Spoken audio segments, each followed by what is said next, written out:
Yeah, so Shawn has never done this before, and as they say in Clueless, he's a virgin who can't drive. Yeah, basically. And I'm bad at it, so between we're just the gonna two wing of it. us, Just bear yeah, with if you us. want to leave now and go to one of the We other won't, yeah. panels.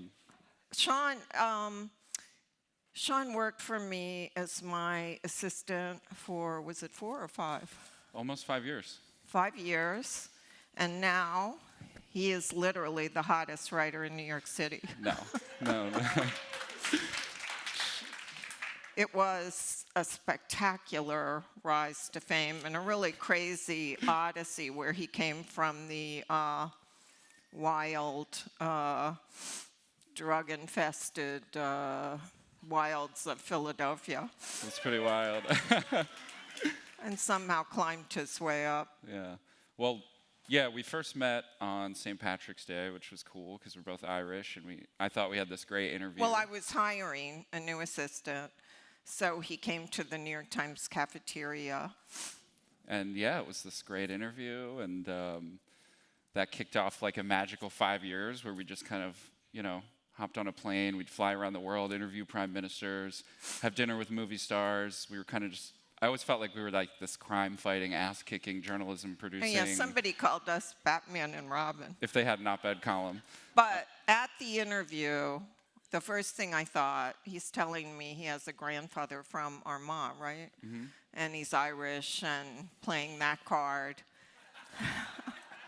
And I'm sitting there, and my first thought is, no way am I going to hire this guy. And I thought, if I hire him, we're just going to be 2 redheads fighting and drinking. And that is exactly what happened. Yeah. Exactly. He had never, what I love about Shawn is he was sort of candide. He had never been on Amtrak. He had never been out of the country except Ireland. And he, had never been to California. So there were, so the first time we went to Ireland, I think to interview the Prime Minister, Varadkar, he got drunk and totally disappeared for 24 hours. And I was in this total panic because I knew I'd have to call his mother and tell her he was dead. This was 6 months into the job. And I didn't have her number. Yeah, so that was really scary. So anyway, the reason I hired him was, he did have one quality I really liked. His hands were shaking. Kind of like today. And the reason I hired him was he, like me, he didn't go to an Ivy League school, and it's hard to get a top job in journalism, and that cost me many years in my career where people just, looked at my resume and thought it's not good enough. So I thought I was the only one who could really bring him in, who would look at his resume. Not that it was bad, but the Times gets all these resumes that say Oxford and Harvard. So I thought, okay, what is Miranda Priestley line? I'm going to take a chance on the fat girl. Fat girl. Yeah. So that's what happened. Yeah. And he was a bartender. When I hired him, he was a bartender at a place called, what was it, Wings and? Oh, Birds and Bubbles. Birds and Bubbles, that only served fried chicken and champagne. Yeah, it was really good. So I just am interrupting here to say it's been a stratospheric rise to success for him. That's what happens when you work for Maureen. Yeah, now he works at New York Magazine and is, it's so funny because before he left, I tried to get him a job at the Times and I emailed and called everybody. They didn't even return my emails or calls, and now they call me literally every day, like, how do we get Shawn back?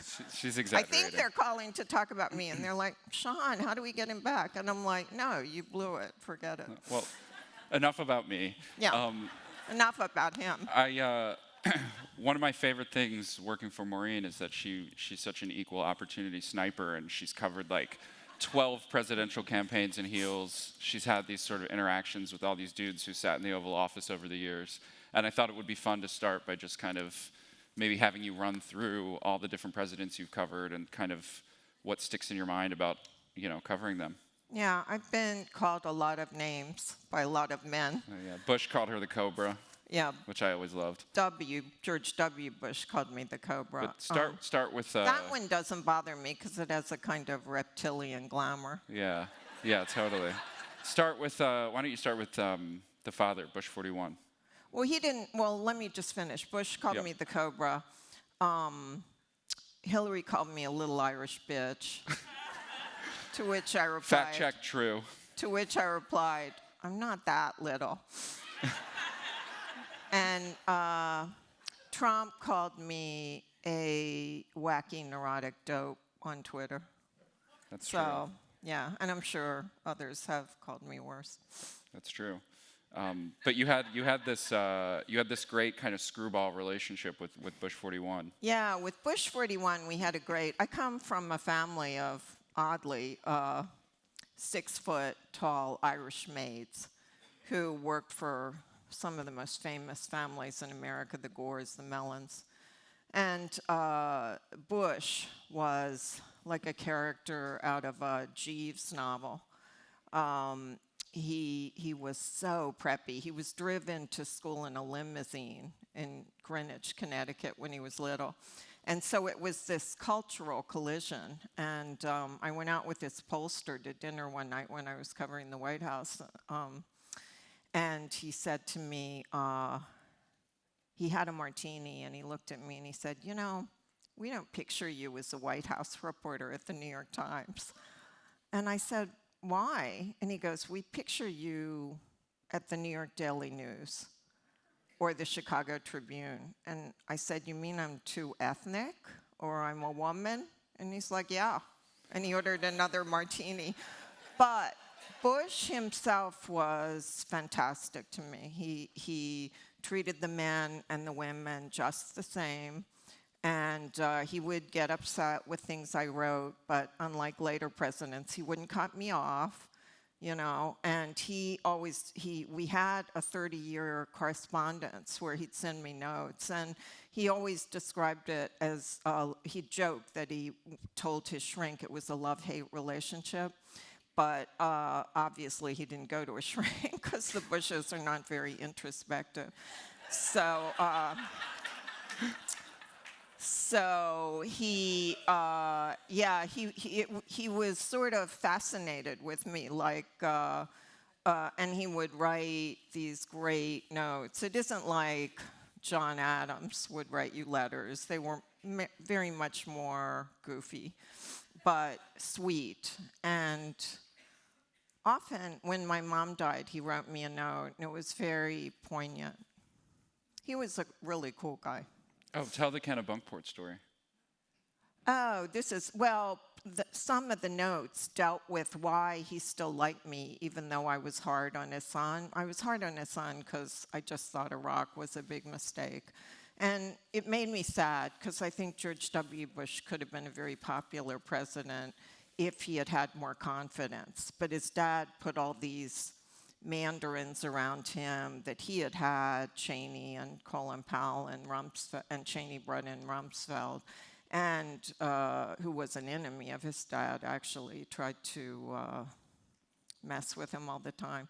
And so I think then he listened to them, and if he had had more confidence and had people, his own circle of people, because Cheney and Rumsfeld superimposed a lot of ideas they'd had for decades on W, and, just that whole presidency in Iraq made me sad. But one time W was visiting Kennebunkport for some family thing, and I'm in the hotel and the phone rings, and it's Karl Rove, and he goes, okay, I've been delegated, this is secret, don't say anything, but, Bush Sr. wants to see you.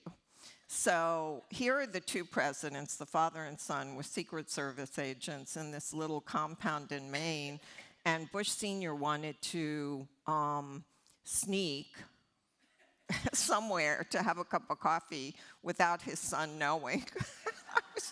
It was something so crazy, like right out of a movie. And so I was up for it. But the father could never figure out how to elude all the various Secret Service details, so we didn't do it then. And you had sort of an interesting relationship with Obama, too.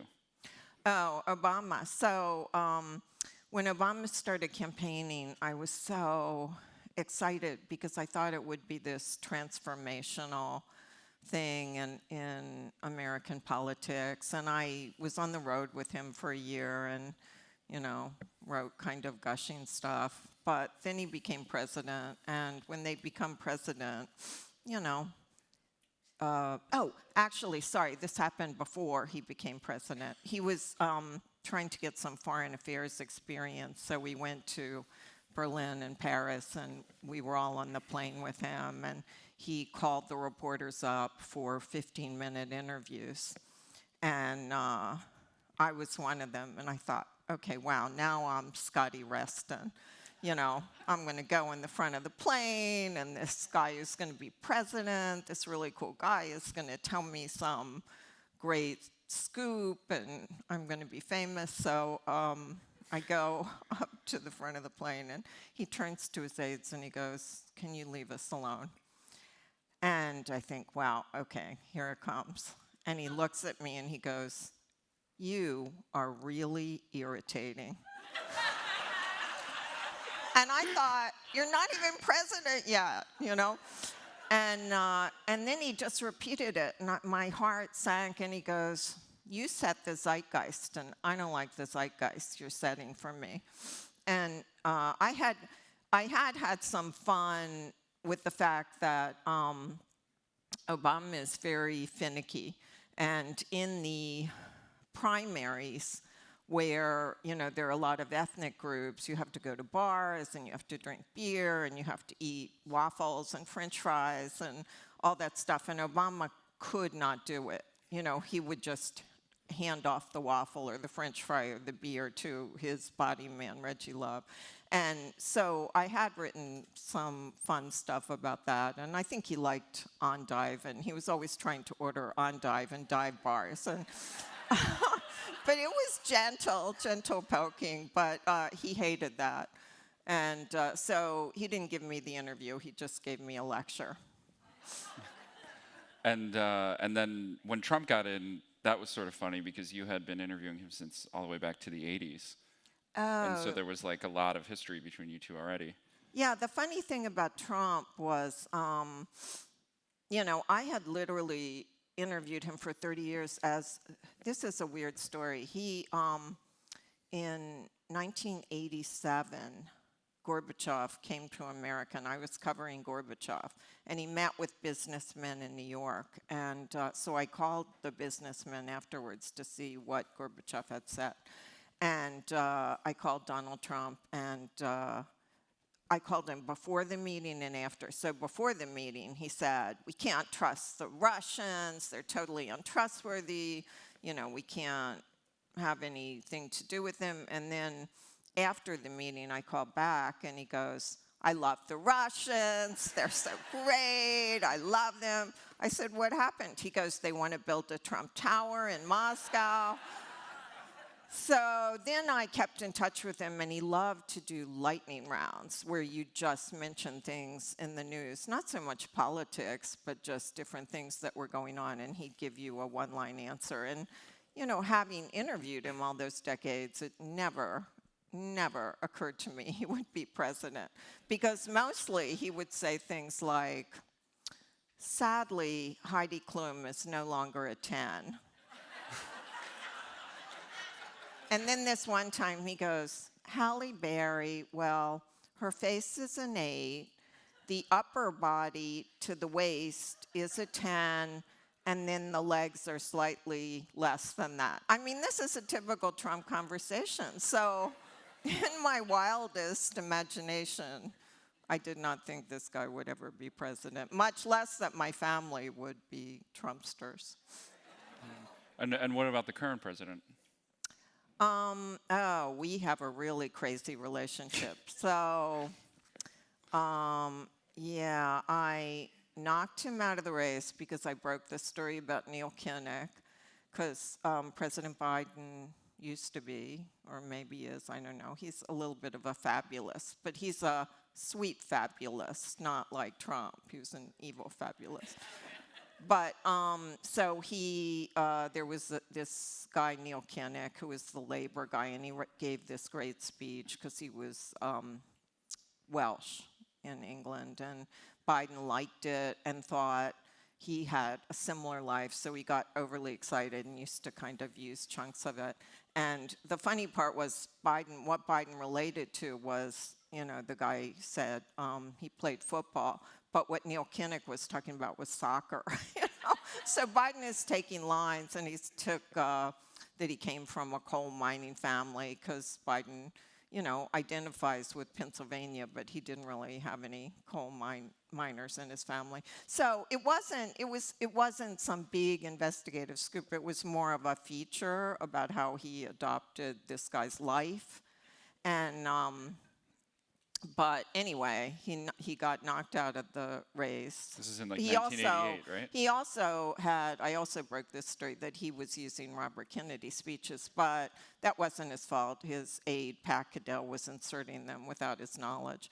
But anyway, so the whole thing was a big mess, and he dropped out. But for some crazy reason, over the decades, we had, I don't have friendships with politicians, but we were very cordial, and he always invited me to his White House, the Christmas party at the Vice President's mansion, and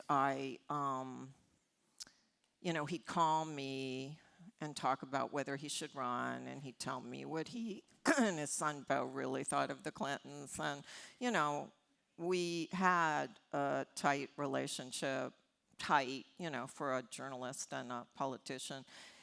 But a year out from, I was one of the few journalists who thought he could run. But Obama he could run in 2016, but Obama had decided to give the Excalibur to Hillary, so there was no way, Obama took him to lunch and said, "You're out." Usually the vice president gets the nod, but in that case, Obama said no. But I thought he could have won despite mourning about Beau. But anyway, about a year out, when Hunter got involved with his sister-in-law and the Bidens froze out Kathleen, his daughter-in-law, I just wrote a column very gently suggesting that he might want to get it together on the family a little bit. And then he cut me off. So I don't get to go to any of the columnist briefings with David Brooks and all the guys. So. Messed up. Yeah. Let's see. Oh, yeah. So who was your, if you had to pick over the years, who's your favorite interview subject? Oh, well, I do these styles pieces also, aside from politics. And, I just took a Greek mythology course at Columbia. I was getting my master's. And the Greek gods remind me very much of celebrities. They're wanton, and they do what they want, and they're larger than life, and there aren't any consequences except maybe for Alec Baldwin. But,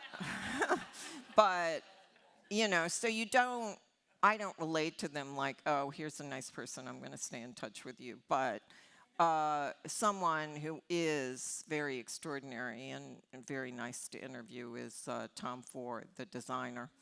And I just loved him because he was so unusual. He's a triple Virgo, and he thinks there are 20 different shades of black. When he was little, he brought a black attaché case instead of a book bag to school. And he, like me, he unscrews light bulbs in restaurants if he thinks the lighting is bad or it shows his bald spot. And when he lived in London, he had a black garden with just black calla lilies and black flowers. And so I arrived for the interview at this hotel suite and in LA, and he's rearranging the furniture. And the reason it's not annoying with him he doesn't seem finicky is because he can't help it. Like, he loves beauty and aesthetics so much, he just can't help himself. So, like, he's very driven. And he told me he got, he has a ranch in Santa Fe, and he designed it, and there was color. And then he realized he just can't have color in his house. So he changed all the color. I mean, he's haunted by beauty. And so anyway, I splurged on a Tom Ford dress, which I couldn't afford, a red one, for the interview. And it had a velvet belt and with hooks and then laces. And I put the hooks in the front and went through the whole interview. And on the flight home from LA, I'm reading page 6, and I see Priyanka Chopra in the same dress, and I realized I had the belt on backwards for the whole interview. And I thought, oh God. So I called Tom Ford and I said, did you notice I had the belt on backwards? And he goes, of course. But he never said anything. And so that's why he's one of the few people I've actually become friends with, that you would want to be friends with. You wouldn't think it, because you'd think he's very rarefied, but he's a Texas boy. He's super fun. And, his husband Richard Buckley was a super cool guy who was a fashion journalist, and he got cancer, and horrible, like throat cancer. And Tom took care of him for like 20 years. So, really cool guy. Yeah. And one of the interviews we did during our time together that I think was really fun was Jane Fonda. She was cool too. Sometimes, as we get older, we're more willing to say things, I find. My mom, when she got older, told me where I was conceived. So Jane Fonda just is at a point where she's letting it rip. And we did a video interview with her during COVID, and she was so much fun. And she told me that her biggest regret was she had a chance to sleep with Marvin Gaye and didn't do it because she was married to Tom Hayden. And then later she found out he had a picture of her on his fridge, and she was saying she really wished she had, as an old colleague of mine used to say, jumped on that while it was there to jump on. And she also said she found Marlon Brando disappointing. They were in a movie together, but I think she was talking about the work, not anything more. I don't know. But Jane Fonda, she was fantastic, wasn't she, Shawn? She's so cool. Yeah. She's lived like 5 different lives. Yeah, exactly. And who was your least favorite? Well, this wasn't at the it was at the Times, but it wasn't one of these style pieces that I do now. But a long time ago, I did an interview with Kevin Costner for Robin Hood, and I loved Kevin Costner. I just loved everything he did. I was so excited to meet him, and I think I flew down to New Orleans. And so then we were walking toward a restaurant, and there were these 2 older women on the street who just said, oh my gosh, Mr. Costner. And he began yelling at them. That was not good. And then we get to the interview, and I did it. And he was very jagged and jittery and not nice. And so then the interview ends, and he stops me, and he goes, I don't want you to play this tape recording for your girlfriends. And I was just like, I've interviewed Paul Newman, and I didn't play that. And he was Paul Newman, and you're Kevin Costner. So, yeah.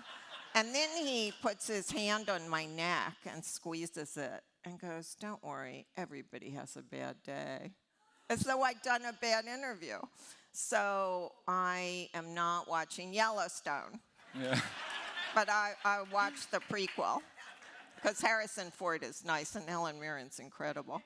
And I noticed that I think this week or last week, Christie's or Sotheby's, one of them had Andre Leon Talley's, all his artifacts up for auction. He was the fashion legend, Vogue god, and you guys had a really funny relationship. It was cool to see that when I worked for you too, and you wouldn't he's an expert on like chiffon and French history and couture, but Maureen would often call him for his political analysis, which I thought was really funny. And just talk a little bit about that. Yeah, when Shawn first started, he came to me and he goes, "What's chiffon?" But Andre Leontelli was an incredible person. I'm still in mourning for him. I mean, like Tom Ford, he was unique. You just are not going to meet another person like that ever. And I met him because I did a piece when my mom died about what my mom was like. My mom, when she was 18, applied to be a journalist at the Washington Post. And the guy in charge looked at her and he goes, "Journalism is no place for a woman," and sent her away. But she loved to write. And so I did this piece, and I get this letter, and it's in these large, loopy handwriting. And it's Andre, who I'd never met, telling me about how much his grandmother had meant to him. And so then he sent me from the Vogue closet a pair of pink crocodile stilettos. And sending those back was the hardest thing I've ever done. So I wrote him and I said, "I'm not allowed to take presents, So here they are back. But then over many years, we became good friends. We spent Thanksgiving together once. And, we went to the opera in New York. And he took me to the White House. There was an inaugural brunch in 2012. And we're in the receiving line for Michelle, who was drop-dead gorgeous, and Obama. And Obama looks at me and he says to Andre, "This is your date?" And I'm like, "Oi," But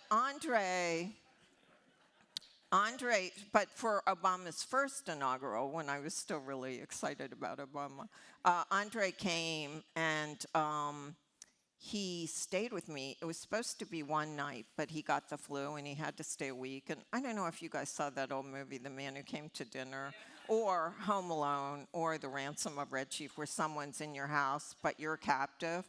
And it was like that. Like, he's in my bed because the guest room bed wasn't big enough for him. So every time I would climb the 3 flights of stairs and go into his room, he'd be like, "I want turkey chili now," or "I want chocolate ice cream," or "Go get me caramels from such and such shop." And I was like, by the end of the week, I was sick because I was like running all over town. But it was also super fun because we laid in bed and watched old French movies from the 60s, and he'd analyze Jean Moreau's style for me. And so then, after many years of being friends, we go out to dinner in New York to exchange Christmas presents, and I gave him something lame, and I opened mine, and he has bought me at an auction one of Joan Crawford's old sable coats with the JC in the lining. And I just thought I would die because basically my whole life is Turner Classic Movies. I mean, film vixens on Turner Classic Movies I base my whole life on. And so it's incredibly politically correct. I can't wear it anywhere. But sometimes when it snows, I just put it on and walk around the block. And didn't he tell you that Melania was like the best moisturized woman yeah, in the this world? is so funny. So he did the Melania Trump wedding for Vogue, styled it. And they were on the cover, and he went to Paris with her to couturiers to pick out the gown and the trousseau and everything. And he said to me, "Melania is the best moisturized person I have ever met." And then he goes, "Kim Kardashian is a close second, but Melania." And he was really tortured about, a lot of designers like Tom Ford, I think, wouldn't design for Melania. And Andre was really tortured. But then my first styles piece actually was Andre saying no, he couldn't support that White House. After the Muslim ban and some other things they were doing, he couldn't. So then Kim Kardashian got the nod as the best moisturized person. And when I look back on our 5 years together, by far the most, out of all our adventures, the most treacherous, intense episode we ever had was when we did this big story with Uma Thurman, and she was finally ready to talk about how Harvey Weinstein had assaulted her, and she believed that Quentin Tarantino tried to kill her. He put her in this unsafe car, and she had this big crazy wreck that happened on the set of Kill Bill that had never become public, and it took her 20 years of guilt tripping Tarantino to sort of wrest the footage from him, and she had it, and she was finally ready to talk about it, so she chose Maureen. And in the process of the story, there were just all these different crazy Hollywood people lying to us, and Harvey Weinstein took my fact-checking emails and spun them all around and gave them the TMZ, and they tried to sort of screw us over on the story and come out first. And when the piece finally came out, we were so stressed out, and it had made like an incredible avalanche of news on a Saturday morning, and we did what we always do when we were stressed out, which is go to Barney's and start drinking. And we're sitting there. Eating French fries. Sitting there in the restaurant, and both tables on either side of us are talking about the footage and the story, and we're just like so stressed out. But we got through it, no corrections, no lawsuits, and it was just one of those rare moments that you rarely get as a journalist, where you feel like you're right in the center of the news hurricane. But you've had a few of those moments in your career, and I just wonder, when you look back, what else was at that level? Well, it's a crazy, especially in this era where the news is coming from so many different places, when the news seems to stop and focus on the story you've written for several days. It is the craziest feeling. You do feel like you're inside a hurricane, but the bad part is it's what you dream of as a journalist, but you're so scared during that period that you've made a mistake or someone's gonna say you got something wrong, that you can't enjoy it. We were literally like cowering in my house, for 3 days, because we didn't know what Quentin Tarantino wouldn't, even though he's Shawn's idol, but he wouldn't, even when Uma told him, return my calls. So I didn't get to interview him. And we thought, what if he comes out and says none of this is true? And so we were literally crouched in my house for 3 days, scared to death. And then on the third day, he gave an interview to a Hollywood publication and said, yeah, that happened. I'm sorry. I shouldn't have, done all this stuff to Uma. And you shouldn't have tried to kill my ingenue. So you're totally relieved. But by the time you're relieved and you feel safe, the news thing has moved on. So you can't enjoy it. And that happened, too, with, I did a piece interviewing David Geffen when he turned on the Clintons. And, it was just this crazy thing where no one wrote about anything else for a week. And, but I have to say, if you're going to be in a foxhole with anyone, pick David Geffen. He is a tough son of a bitch. He is not going to desert you, as many people would. And then the other one we did together in San Francisco, we went to interview Nancy Pelosi a few years ago. And Shawn and I are, I don't know, we try, but we're not always the best news hounds. So Nancy said this thing. I asked her about the squad, and she said, well, the squad, they rule on Twitter, but there are only 4 votes. And Shawn and I didn't think anything of it. And then we were kind of like, should we even put it in the piece? We thought she'd said it already, and we're just like looking over the transcript. I'm like, just throw it in. I don't know. At the last minute, we sort of stuck it in, and it, news in Washington stopped for 3 months. It was, what was the headline? Democrats? Democrats? No, Crat fight. I was cutting out the New York Post coverage of it. It was just like, it was everywhere for weeks. It just dragged on, and it was this huge internecine Democratic caucus, civil war, all with this one comment that she said to us when we were having breakfast. Yeah, and then AOC said she was a racist, and that caused a whole other thing. But again, Nancy Pelosi, I would say, is very similar to Geffen. You can feel safe in a foxhole with her. She's not going to turn on you. She's not going to come back and say, well, that isn't what I meant. It was misinterpreted.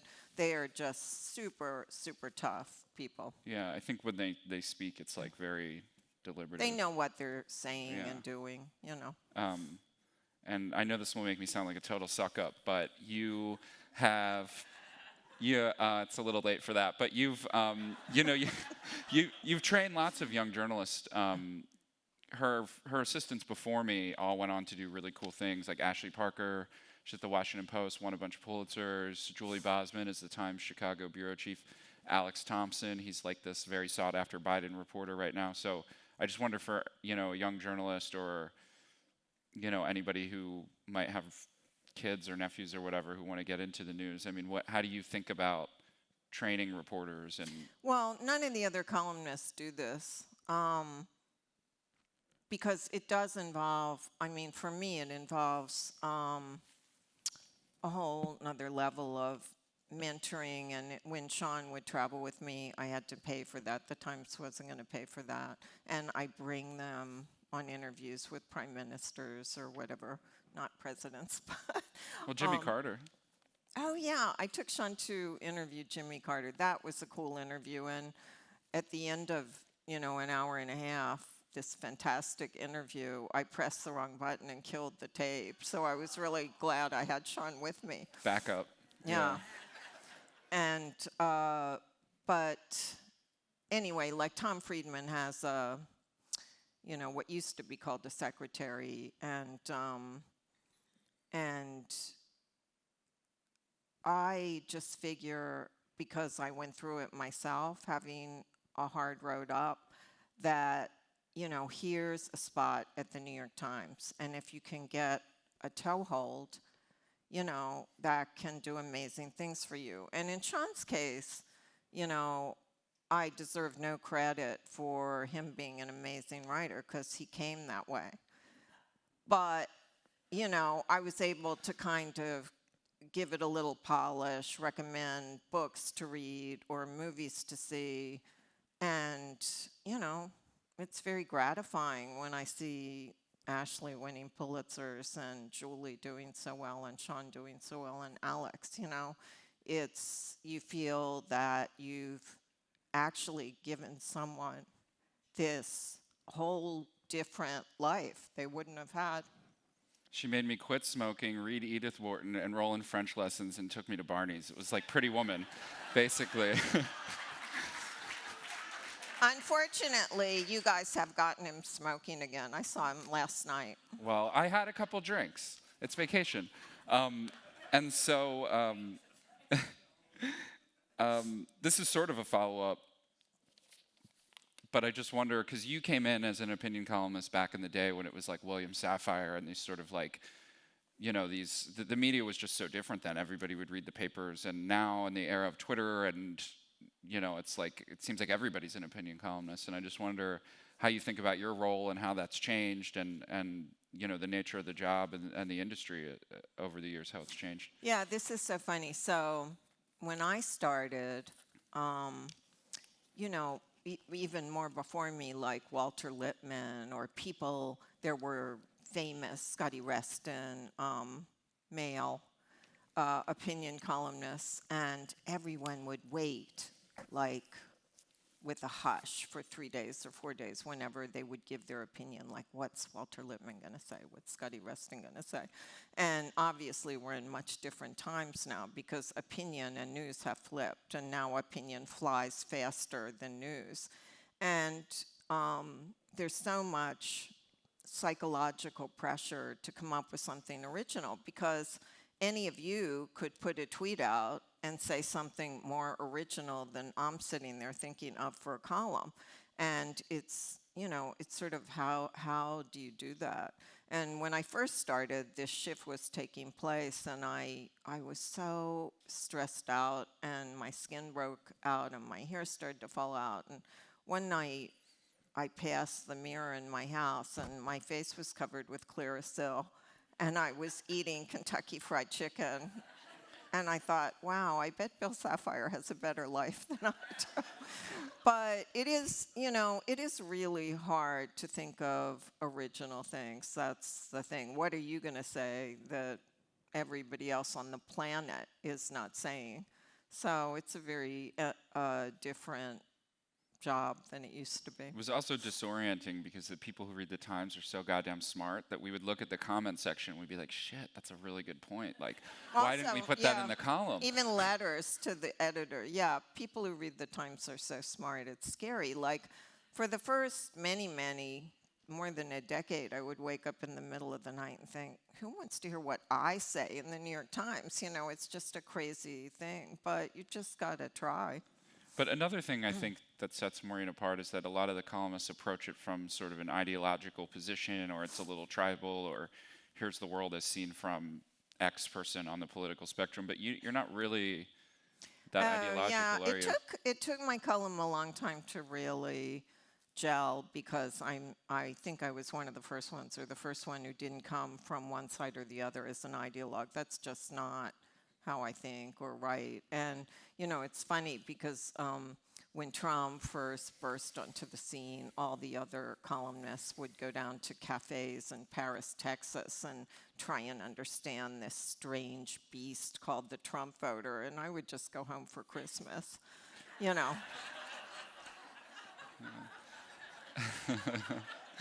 And what about social media and Twitter? Is there anything about that that's changed the way you do your job? Well, Shawn used to take care of that, and he's so brilliant at it.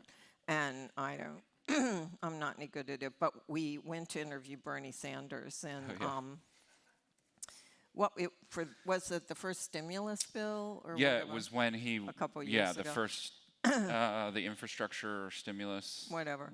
And so I get a kick out of Bernie Sanders because he's so rigid. And one time, you know, when he was running for president, I got a 10-minute interview with him, and it happened to be Valentine's Day. And so I said, Mr. Sanders, did you get your wife something for Valentine's Day? And he began yelling at me, Valentine's Day is not important. You know, the deficit is important, or whatever. Healthcare is important. Stop talking nonsense. So I always thought it would be really funny to go interview Bernie Sanders and then ask him a bunch of super frivolous questions. So he wanted to push his bill, and it was very detailed. And so we go to Vermont. We had our frivolous questions ready, and we asked him what he thought of Britney Spears and Dua Lipa. He gets this piece of paper out of his pocket where he's written down all the important policy things, and he's shoving it in my face, and Shawn he's jumped just like up. waving it, like, Yeah, no Britney Spears, no Britney Spears. and took a picture of it, and it went viral. Yeah. But at least now I know what Bernie Sanders thinks of Britney Spears. Yeah. It was a little disorienting running Maureen's Twitter account, because she has like 1 trillion followers, and she doesn't look at any of this, so it was all like on me, and every now and then we'd write something that was either really spicy or the people on Twitter didn't like, and I'd look down at my phone and it was just like, and like I got one notification once that was like, it was like from Twitter, and it was like, you're getting a lot of notifications today, like here's how to handle that. I would turn the phone off because it was just out of control. She'd be like, how's the column doing? I'd be like, well, starting a conversation today. I am too sensitive. When I was little, I thought you could die. If someone criticized you, you could die, like it was leukemia or something. You would die if my parents criticized me. So my family falls off their chairs laughing that I'm in this profession where it's like The Godfather. I take one of theirs, they take one of mine. We go to the mattresses. Because if I actually looked at what anyone was saying about me, I would just sink into a hole and never be seen again. Yeah, but I was the keeper of the grievances. We're both Irish, so we, you know, it's like Irish amnesia. We never want to forget. Oh yeah, the grudges. I made a dead to me list once of people I had grudges with, and then I forgot and left it on the shuttle. That was bad. Yeah. But we'd see somebody at a Washington cocktail party, and I'd be like, we don't like that person this week. You know, we're not going to talk to them. Yeah. And we're just a minute left, but I just wonder finally, how do you think Biden's doing, and any predictions for 24 or?